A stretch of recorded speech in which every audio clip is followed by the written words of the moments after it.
There's no doubt that there's a lot of animations out there that convey a good story about a good message. Some of these animations come from bigger companies, bigger studios, but also smaller studios and groups of hard dedicated animators can create also fantastic stories and messages as well. And some of these indie animations can have fantastic story elements, writing, characters, and etc. that makes you pay attention and listen to what they gotta show and tell. While some other indie animations just do it for the sake of appreciation. No, seriously, the creator of this movie is very entitled. And then we have the true degenerates of animations on the internet, the Elsagate slop. You already know what Elsagate is. If you don't know what an Elsagate is, then here's the definition right here on the screen. Take a look, take a pause, whatever. But I'm not gonna go too in-depth with what Elsagate is. It's pretty much disgusting. Basically, it's tricking little fetuses out there into thinking this is for PBS, but in reality, it's not. It's really, really not. You already saw the title, you already know what this is about, so we're just gonna get started. This guy's name is Mr. Kamal, and I honestly see him as a degenerate. Why do I think that? Because majority of his thumbnails are very, very inappropriate for little fetuses out there, and it's targeted towards little fetuses out there because I can't imagine an adult who is enjoying this kind of stuff. He even traces an animation from another content creator known as Teleport. I mean, look by side and tell me that Mr. Kamal did not heavily trace over Teleport's animation.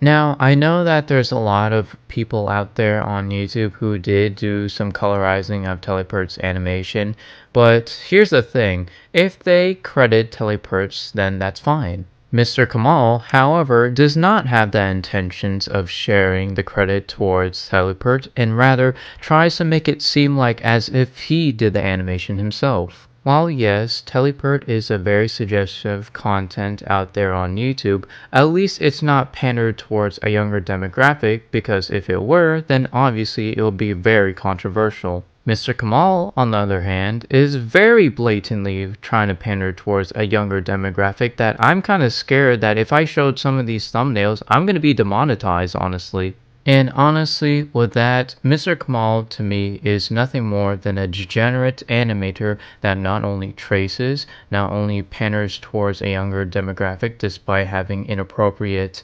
showings of imageries. And with that, Mr. Kamal is nothing more than a useless Elsagate content that we have to see and deal with every day, but maybe, just maybe, hopefully the gods of YouTube can see this and can actually report this kind of stuff on their platform, because I don't want anyone seeing this, nor do I want to see the younger demographics seeing this.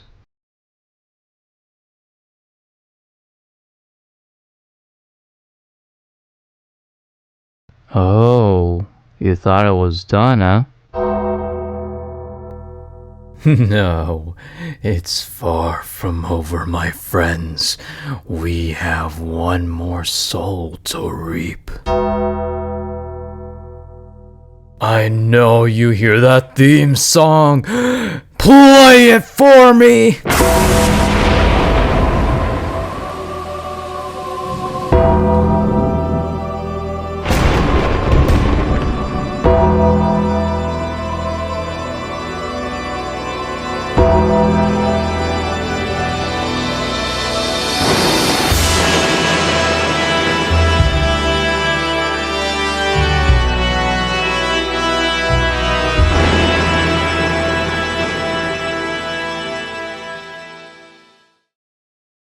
So, Feral Frenzy is a person who likes to indulge in beast In majority of this animator's content is basically cropped corn from their probably Patreon or like some secret website, probably Newgrounds, to showcase a teaser, trailer, or what to show how disgustingly depraved this person is. Instead of having dommy mommies in the cropped hentai, we have to look at animals getting pegged by a human male. As much as I want to put bleach on my eyes, this honestly makes comic dubs on YouTube more safer than whatever this person has to offer, honestly. The only exception on this channel that isn't quote-unquote gross has to be Luna, because yes, while she looks like a husky, she is a furry. Now, if it was a character that wasn't an anthropomorphized character, then yes, I will have an issue with that. Take for example, I have a horse, right? And then I made it into a cartoon character. Now, take this horse and have them not talk,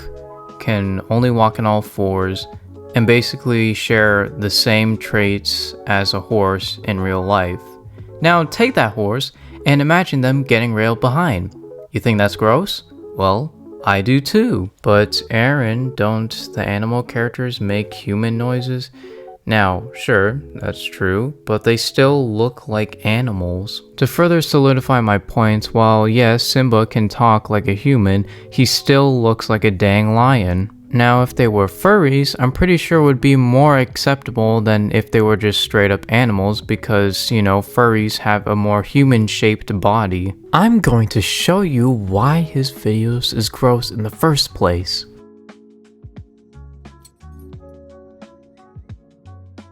Human. Oh. So I've checked Feral Frenzy's website, and basically what's on there is that there's like some links and stuff. I'm not sure if it has malware. I'm not going to say it is, but I would highly recommend that you don't download anything there just in case.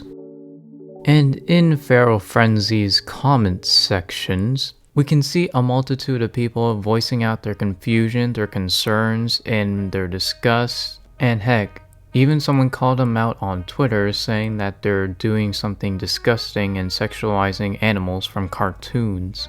Now, Feral Frenzy just responds by, you know, laughing about it like hee hee ha ha, it's not really that serious. Then one of Feral Frenzy's defenders says that if a dog character stands on two legs, then that's fine, but if it goes on all fours, then that's wrong. I'm not even a furry myself, so I don't really have an opinion on furries themselves, but if I had to say which one is more gross, I would say the one that's on all fours, because that would imply that it's not like a sentient animal, and the ones that are sentient and can talk to humans, that's like, okay, that's fine, but like, it's not really humanoid, so why would you like, why would you touch it inappropriately? Now, despite me not liking these two for various reasons, I don't believe that you should go after these people or harass them in any way. The purpose of this video is to not have a mob mentality. It's to take a perspective on how these two created disgusting content out there in the social media where a lot of fetuses out there can access to. The thing we should do as responsible people out there is to obviously not support these two because of how degenerate their content is. Now, I understand there is content out there that is very sexual in nature, but if it's not pandering towards a younger demographic, or if it's not showing full out nudity, then I think that should be fine. Anyways, this is the end of this video, and I'm sorry if I took so long making a video. It's just that I had to do a lot of things IRL after my graduation, and also because I need a break, and also I have some new sprites that are coming in from my friend, and also because like I actually just needed some time off. But I hope you guys enjoy this video, and I hope you guys have a good day because you guys really need it. And with that being said, I just want to say thank you guys for watching.